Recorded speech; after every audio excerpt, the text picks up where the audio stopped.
8 तारीख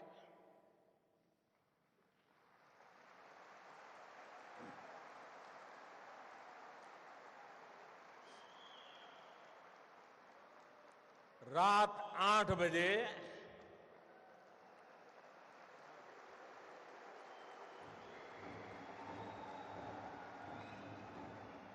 देश के करोड़ों लोग सुख चैन की नींद सो गए।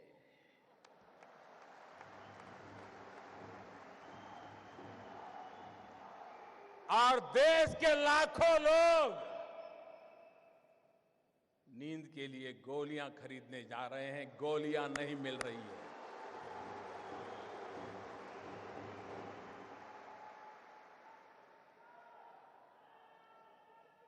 मेरे प्यारे देशवासियों, मैंने 8 तारीख रात को 8 बजे देश के सामने काले धन के खिलाफ,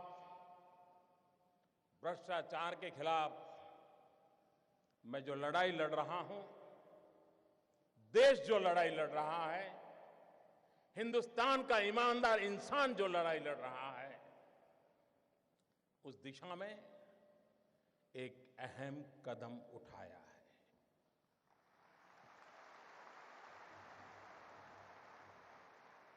लेकिन कुछ लोग हैं जो अपने ही ख्यालों में खोए रहते हैं।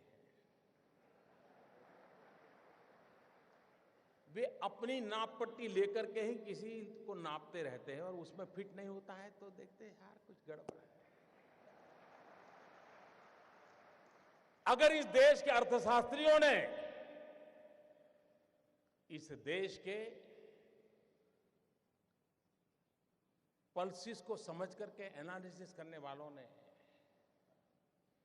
ये पुरानी सरकारें, पुराने नेता, उनको नाप के तोलने के जो तराजू है, मेरे आने के बाद अगर बदल दिए होते तो ये दिक्कत नहीं आती।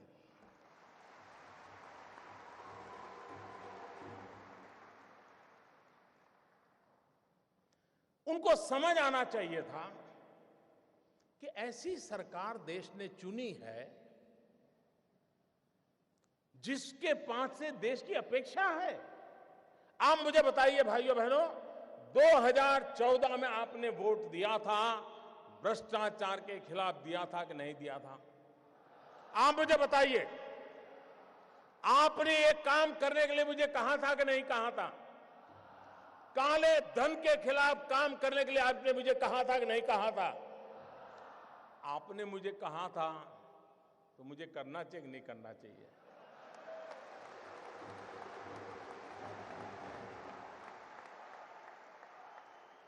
आप मुझे बताइए, आपने जब मुझे ये करने के लिए कहा था तो आपको भी पता था ना भाई ये काम करूंगा तो थोड़ी तकलीफ होगी, पता था कि नहीं था? ऐसा तो नहीं था कि बस आपको ऐसे ही मुंह में पतासा आ जाएगा, ऐसा तो नहीं था ना? सबको मालूम था। ये सरकार बनने के तुरंत बाद हमने एक सुप्रीम कोर्ट के निवृत्त न्यायमूर्ति के नेतृत्व में स्पेशल इन्वेस्टिगेशन टीम बनाई, एसआईटी।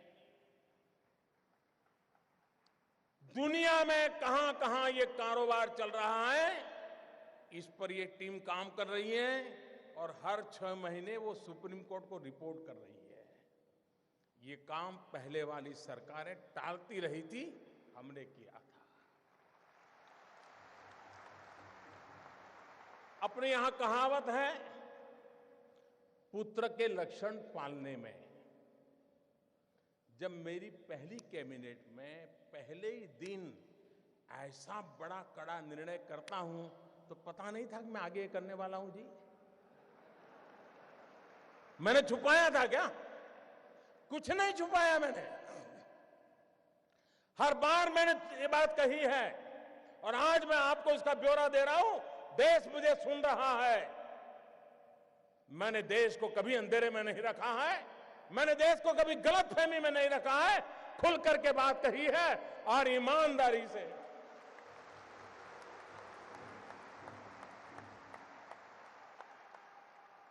भाइयों बहनों, दूसरा जरूरी काम था दुनिया के देशों के साथ पिछले 50-60 साल में ऐसे एग्रीमेंट हुए थे कि जिसके कारण हम ऐसे बंध गए थे कि हम कोई जानकारियां ही नहीं पा रहे थे। हमारे लिए बहुत जरूरी था कि दुनिया के देशों से पुराने जो एग्रीमेंट है उसमें बदलाव करें, कुछ देशों के साथ नया एग्रीमेंट करें।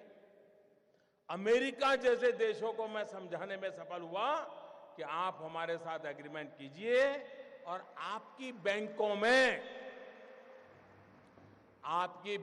में किसी हिंदुस्तानी का पैसा है, आता है या जाता है, हमें तुरंत पता चलना चाहिए। यह काम मैंने दुनिया के कई देशों के साथ किया है, कुछ देशों के साथ अभी भी चल रहा है, लेकिन विश्व में कहीं पर भी भारत की चोरी लूट का पैसा गया है तो उसकी तुरंत जानकारी मिले, इसका प्रबंध पुरजोश तरीके से हमने किया है। हम जानते हैं, आपको भी पता है कि दिल्ली के किसी बाबू का ये गोवा में फ्लैट बना हुआ है ना? मैं गोवा के बिल्डरों से मेरी शिकायत नहीं है, उनका तो काम है मकान बेचना, लेकिन गोवा में जिसकी 7 पीढ़ी में कोई गोवा रहता नहीं है, वो पैदा हुआ कहीं और, काम कर रहा है दिल्ली में, बड़ा बाबू है, फ्लैट खरीदा गोवा में। किसके नाम? खुद के नाम खरीदते हैं क्या? औरों के नाम से खरीदते कि नहीं खरीदते लोग? हमने कानून बनाया, जो भी बेनामी संपत्ति होगी, दूसरे के नाम की संपत्ति होगी, हम कानूनन अब उस पर हमला बोलने वाले। ये संपत्ति देश की है, ये संपत्ति देश के गरीब की है, और मेरी सरकार सिर्फ और सिर्फ देश में से गरीबों की मदद करना मेरा कर्तव्य मानती है और मैं उसको करके रहूंगा।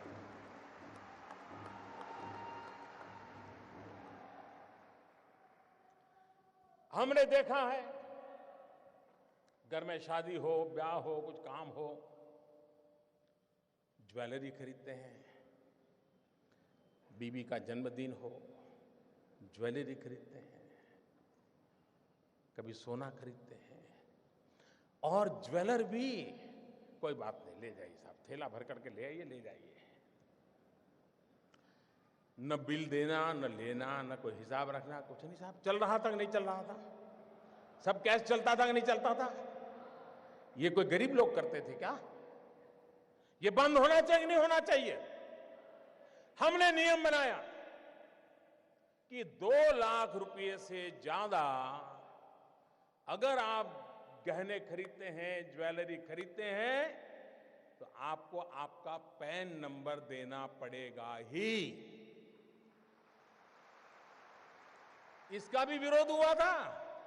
आप हैरान होंगे, आधे से ज्यादा पार्लियामेंट के मेंबर, आधे से ज्यादा मुझे यह कहने के लिए आए थे कि मोदी जी ये नियम मत लगाओ,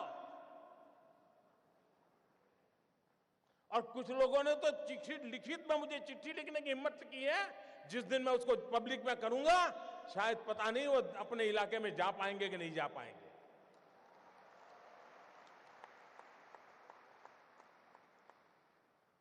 अगर आपके पास पैसे हैं, आप सोना जवाहरात खरीदते हैं,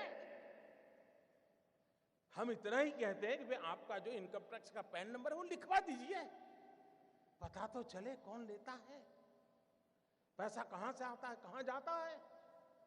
भाइयों बहनों, ये 70 साल की बीमारी है और मुझे 17 महीने में मिटानी है।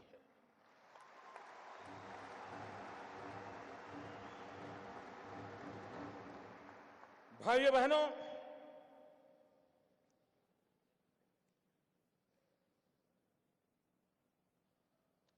हमने एक और काम किया, पहले की सरकारों ने भी किया था। ये जो ज्वेलर्स है, क्योंकि ज्यादातर हमारे यहां सोना वगैरह की बात कर रहा, उन पर कोई एक्साइज ड्यूटी नहीं लगती थी।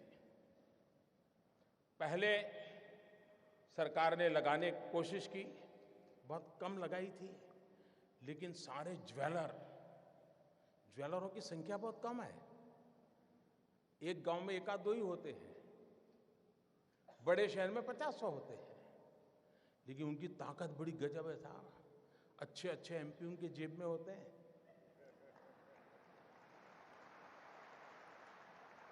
और ज्वेलरी पर जब एक्साइज लगाई तो मेरे पर इतना दबाव आया, एमपीओ का दबाव, डेलीगेशन, हमारे परिचित, साहब ये तो सब इनकम टैक्स वाले लूट लेंगे, ये तबाह कर देंगे, ऐसे ऐसे बताते थे।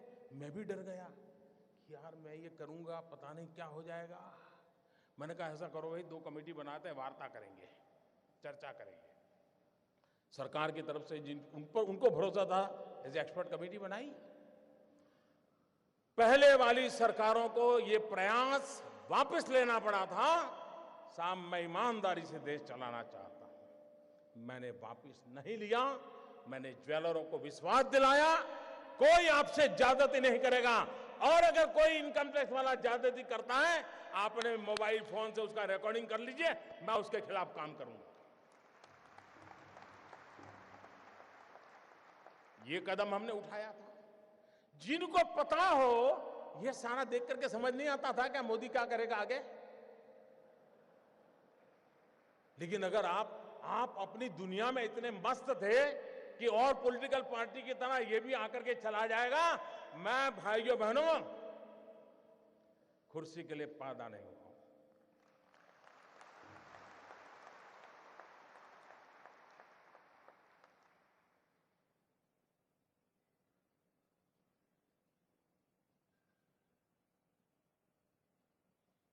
मेरे देशवासियों, मैंने घर, परिवार,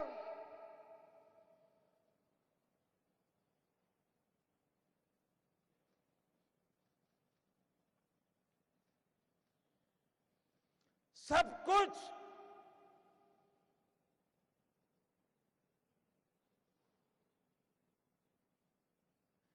देश के लिए छोड़ा है।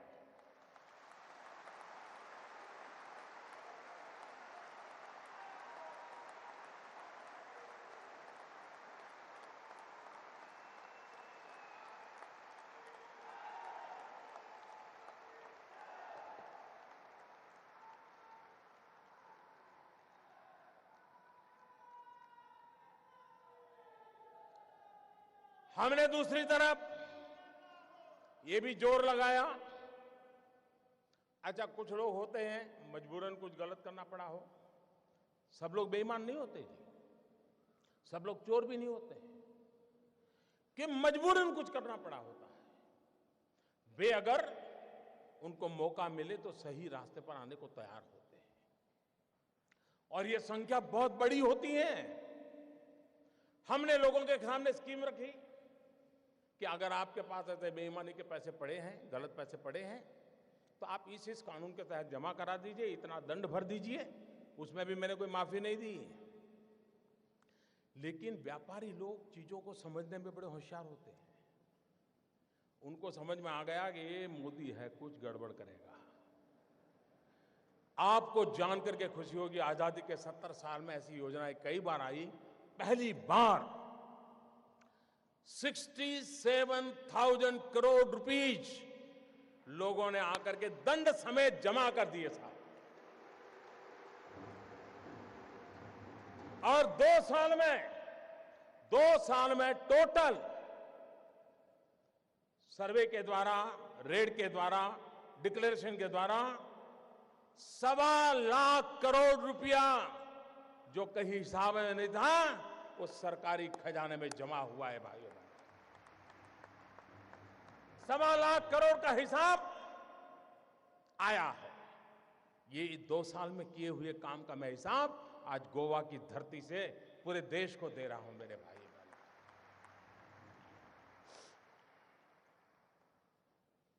उसके बाद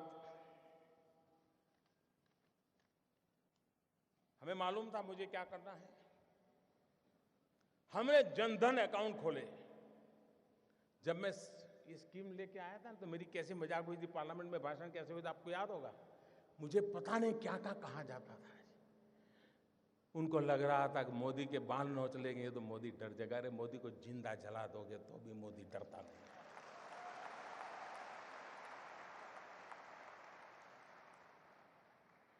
उसके बाद हमने प्रारंभ में आकर के एक काम लिया, प्रधानमंत्री जनधन योजना के द्वारा गरीब से गरीब का बैंक अकाउंट खोलना। उस समय लोगों को समझ नहीं आया कि मोदी बैंक अकाउंट खोला कौन रहा है। अब लोगों को समझ आएगा कि इस बैंक अकाउंट का क्या फायदा होने वाला है। करीब करीब 20 करोड़ से ज्यादा लोग गरीब लोगों के बैंक अकाउंट खोले और हिंदुस्तान में अमीर लोगों के जेब में बटवे में भांति भांति बैंक को क्रेडिट और डेबिट कार्ड होते हैं। गरीब तो बेचारा सोच ही नहीं सकता था ऐसा भी कोई कार्ड होता है, कार्ड से मिल जाता है कुछ, पता नहीं था उसको। भाइयों बहनों, प्रधानमंत्री जनधन योजना के लिए बैंक के खाते खोले ऐसा नहीं, इस देश के 20 करोड़ लोगों को हमने रुपए कार्ड दिया है, डेबिट कार्ड दिया है और यह आज से 1 साल पहले किया हुआ है।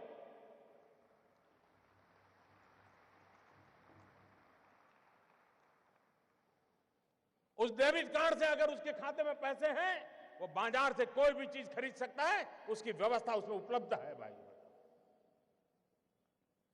लेकिन लोगों को लगा नहीं, जैसे हर पॉलिटिकल काम होता है वैसे ही पॉलिटिकल काम नहीं था। मैं धीरे धीरे धीरे देश की आर्थिक तबीयत सुधारने के लिए अलग अलग दवाइयां दे रहा था, धीरे धीरे डोज बढ़ा रहा था। मैं डोज धीरे धीरे बढ़ा रहा था। अब भाइयों बहनों, मेरे देश के गरीबों की अमीरी देखिए। मैंने तुमको कहा था कि 0 अमाउंट से आप खाता खोल सकते हैं, एक बार आपका बैंक में पैर आना चाहिए बस। ये आर्थिक व्यवस्था में कहीं आप भी होने चाहिए। लेकिन मेरे देश के गरीबों की अमीरी देखिए दोस्तों। ये आज जो अमीर लोग रात को सो नहीं पाते हैं ना, गरीबों की अमीरी देखिए दोस्तों। मैंने तो कहा था कि 0 रकम से आप बैंक अकाउंट खोल सकते हैं, लेकिन मेरे देश के गरीबों ने बैंकों में जनधन अकाउंट में 45,000 करोड़ रुपया जमा करवाया दोस्तों, 45,000 करोड़ रुपया। यह देश के सामान्य मानवी की ताकत को हम पहचाने। 20 करोड़ परिवारों को रुपए कार्ड दिया। फिर भी कुछ लोग मानते ही नहीं थे। उनको लगता था यार कोई राजनीतिक गोटी बिठा देंगे तो हो जाएगा मामला। हमने एक बहुत बड़ा सीक्रेट ऑपरेशन किया। मनोहर जी वाला तो मैं नहीं कर सकता हूं।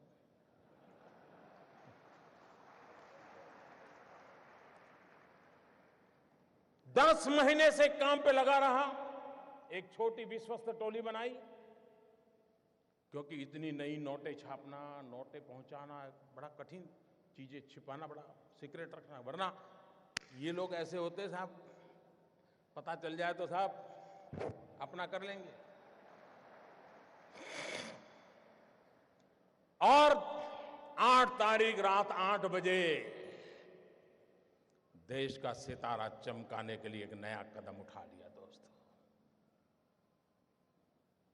और मैंने उस रात को भी कहा था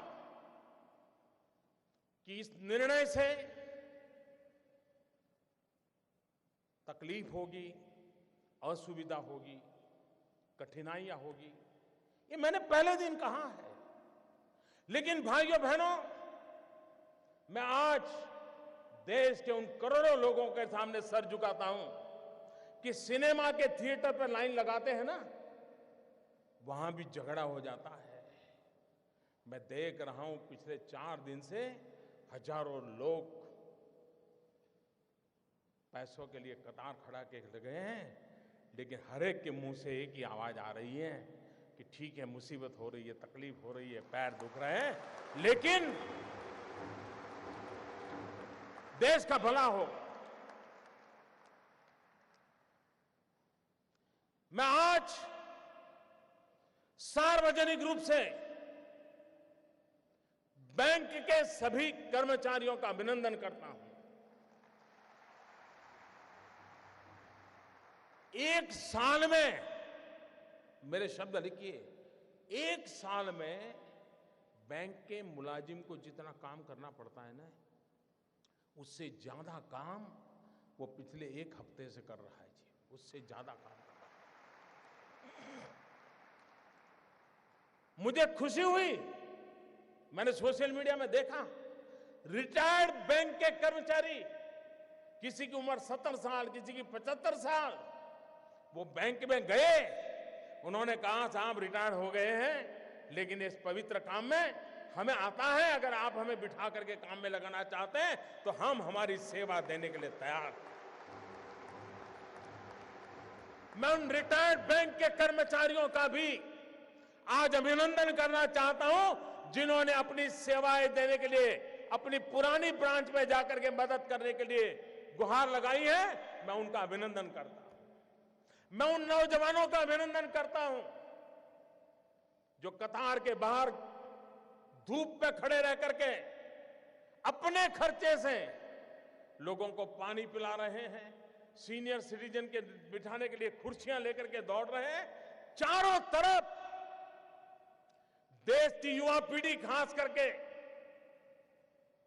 इस समय इस काम को सफल करने के लिए काम में लगी है। इस काम की सफलता का कारण 8 तारीख के 8 बजे मोदी का निर्णय नहीं है।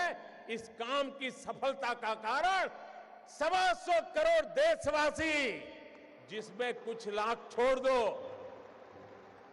कुछ लाख छोड़ दो, ये जी जान से लगे हैं, इसलिए ये योजना सफल होना सुनिश्चित है। भाइयों बहनों, मैं दूसरी बात बताना चाहता, मुझे बताइए, हमारे देश में मतदाता सूची, वोटर्स लिस्ट,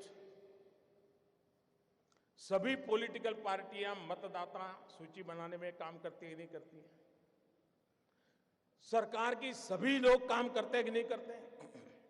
सारे टीचर्स करते हैं कि नहीं करते हैं? उसके बावजूद भी जिस दिन पोलिंग होता है, शिकायत आती है कि नहीं आती है? मेरा नाम निकल गया, हमारी सोसाइटी का नाम निकल गया, मुझे वोट नहीं देने देते। मुसीबत आती है कि नहीं आती है? इतना सारा ओपन होने के बाद भी तकलीफ आती है कि नहीं आती है? भाइयों बहनों, हमारे देश में चुनाव होता है, चुनाव में तो क्या करना होता है? जाना, बटन दबाना, वापिस आना, इतना ही करना है ना। तो भी इस देश में करीब करीब 3 महीने 90 दिन तक चुनाव का काम चलता है, 90 दिन तक। और उसमें सारा पुलिस तंत्र, सीआरपीएफ, एसआरपी, बीएसएफ, गवर्नमेंट का हर मुलाजिम, पॉलिटिकल पार्टी के करोड़ों करोड़ों कार्यकर्ता, सब लोग 90 दिन तक दिन रात मेहनत करते हैं, तब जाकर के हमारे जितने बड़े देश का चुनाव संपन्न होता है। 90 दिन लग जाते हैं। भाइयों बहनों, मैंने सिर्फ देश से 50 दिन मांगे हैं, 50 दिन। 30 दिसंबर तक मुझे मौका दीजिए मेरे भाइयों बहनों। अगर 30 दिसंबर के बाद कोई मेरी कमी रह जाए, कोई मेरी गलती निकल जाए, कोई मेरा गलत इरादा निकल जाए, आप जिस चौराहे में मुझे खड़ा करेंगे, मैं खड़ा होकर के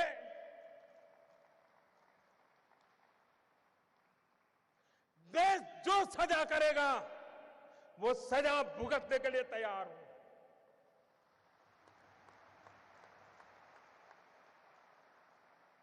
लेकिन मेरे देशवासी, दुनिया आगे बढ़ रही है, भारत की ये बीमारी देश को तबाह कर रही है। 800 मिलियन 65% 35 से कम उम्र वाले नौजवान, उनका भविष्य दांव पर लगा है। उसलिए मेरे भाइयों बहनों, जिनको राजनीति करनी है करें, जिनका लूट चुका है वो रोते रहे, गंदे आरोप लगाते रहे, लेकिन मेरे ईमानदार देशवासियों, आइए मेरे साथ चलिए। सिर्फ 50 दिन, 30 दिसंबर के बाद मैं आपने जैसा हिंदुस्तान चाहा है वो देने का वादा करता हूं मेरे देश।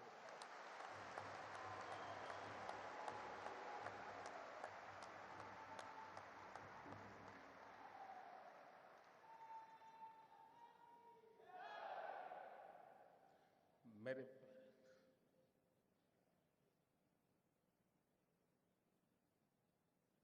किसी को तकलीफ होती है, पीड़ा मुझे भी होती है। ये मुद्दा मेरे अहंकार का नहीं है।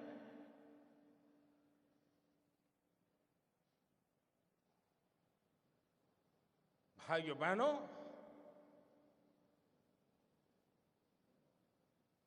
मैंने बुराइयों को निकट से देखा है।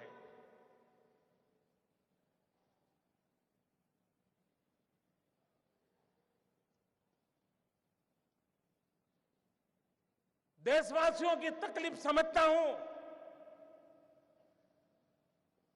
उनकी मुसीबत समझता हूं, लेकिन ये कष्ट सिर्फ 50 दिन के लिए है। 50 दिन के बाद हम सफाई में सफल हो गए, और एक बार सफाई हो जाती है ना, तो छोटा मोटा मच्छर भी नहीं आता है मेरे प्यारे भाई ना, छोटा मोटा मच्छर भी नहीं।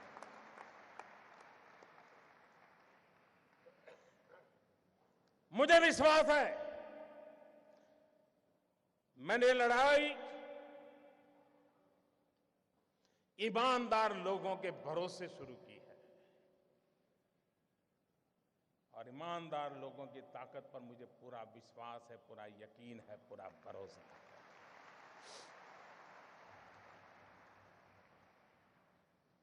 और आप कल्पना नहीं कर सकते कैसे कैसे लोगों का डूब रहा है। मां गंगा को भी आश्चर्य हो रहा है। कल जो चवन्नी नहीं डालते थे, आज वो नोटे बहाने आ रहे हैं। वो गरीब विधवा मां मोदी को आशीर्वाद देती है कि बेटा, कभी बेटा या बहू देखते नहीं थे, कल आए थे 2.5 लाख बैंक में जमा कराने के लिए। उन गरीब विधवा माओं के आशीर्वाद देश की सफलता के यज्ञ को आगे बढ़ाएंगे। और आपने देखा कैसे कैसे लोग 2G स्कैम, कोयला स्कैम, अरबों खरबों, मालूम है ना साहब, मालूम है ना। आज 4,000 रुपया बदलने के लिए लाइन में खड़े रहना पड़ता है जी।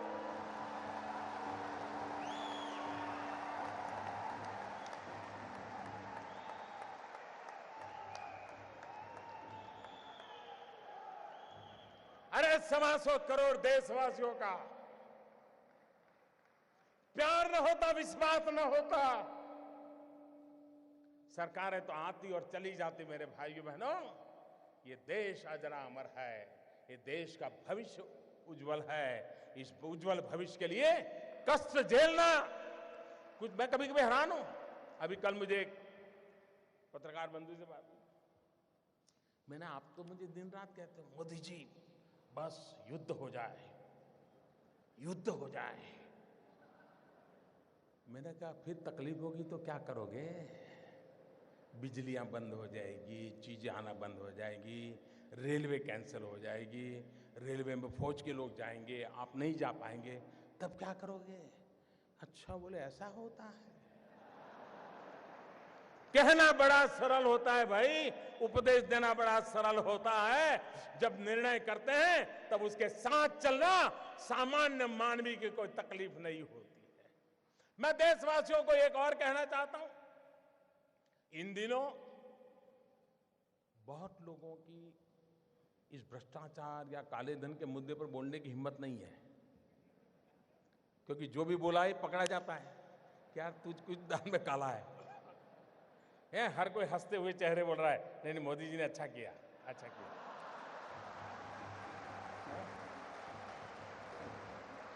फिर किसी दोस्त को फोन करता है, यार कोई रास्ता है? फिर वो कहता है, यार मोदी जी है, सारे सारे रास्ते बंद कर दिए। इसलिए अफवाहें फैलाते हैं। एक दिन अफवाह फैलाई थी, नमक महंगा हो गया। अब बताइए भाई, 500 की नोट और 1000 की नोट, कोई है जो 1000 की नोट लेके नमक लेने जाता है? ये इसलिए किया जाता है कि उनको मालूम है कि उनका लूट रहा है। 70 साल से जमा किया हुआ महंगे से महंगे ताले लगाए थे। कोई पस्ती लेने वाला नहीं है, पस्ती लेने वाला नहीं है। भिखारी भी मना करता है, ये साहब 1000 का नोट नहीं चाहिए।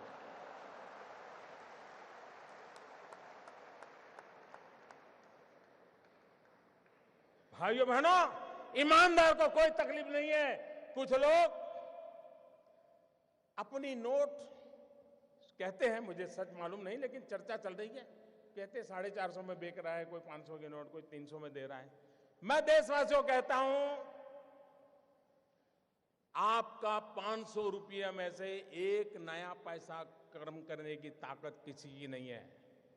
आपका 500 रुपया मतलब 499 एंड 100 पैसा पक्का।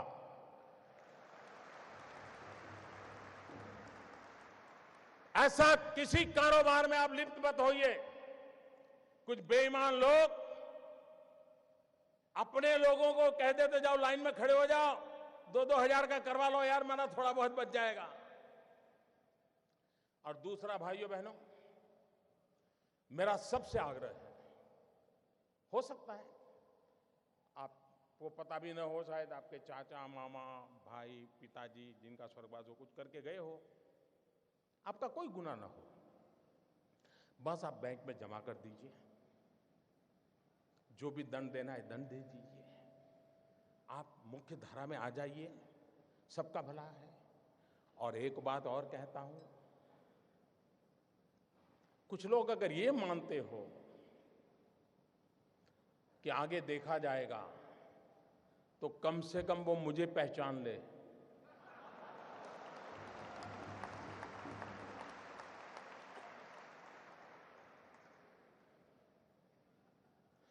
देश आजाद हुआ तब से अब तक का आपका कच्चा चिट्ठा मैं खोल दूंगा।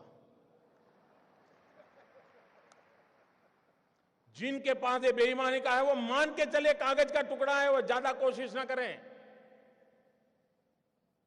ज्यादा कोशिश ना करें, वरना सरकारी मैं इसके लिए अगर 1 लाख नए लड़कों को नौकरी देनी पड़ेगी तो दूंगा, और कोई इसी काम में लगाऊंगा। लेकिन देश में ये सारा कारोबार बंद चल रहा है, उसको बंद करना है। और अब लोग मुझे समझ गए हैं। इतने दिन उनको समझ नहीं आया, लेकिन जरा ये डोज ज्यादा आया तो समझ आया। लेकिन ये एंड नहीं है, ये पूर्ण विराम नहीं है। मैं आज खुल करके कहता हूं, ये पूर्ण विराम नहीं है। देश में भ्रष्टाचार, बेईमानी बंद करने के लिए मेरे दिमाग में और भी कई प्रोजेक्ट चल रहे हैं।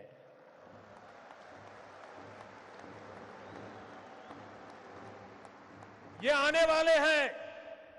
ये ईमानदार लोगों के लिए मैं कर रहा हूं जी। देश के गरीब लोगों के लिए कर रहा हूं। मेहनत करके जिंदगी गुजार रहे हैं, उनको अपना घर मिले, उनके बच्चों को अच्छी शिक्षा मिले, उनके घर में बुजुर्गों को अच्छी दवाई मिले, इसके लिए मैं कर रहा हूं। मुझे गोवा वासियों के आशीर्वाद चाहिए। आप खड़े होकर के ताली बजा करके मुझे आशीर्वाद दें। देश देखेगा ईमानदार लोग। इस देश में ईमानदार लोगों की कमी नहीं है। इस देश में ईमानदार लोगों की कमी नहीं है। आइए ईमानदारी के इस काम में मेरा साथ दीजिए। शाबाश मेरे गोवा के प्यारे भाइयों बहनों, मैं आपका सर झुका करके नमन करता हूं। ये सिर्फ गोवा नहीं, ये हिंदुस्तान के हर ईमानदार की आवाज है।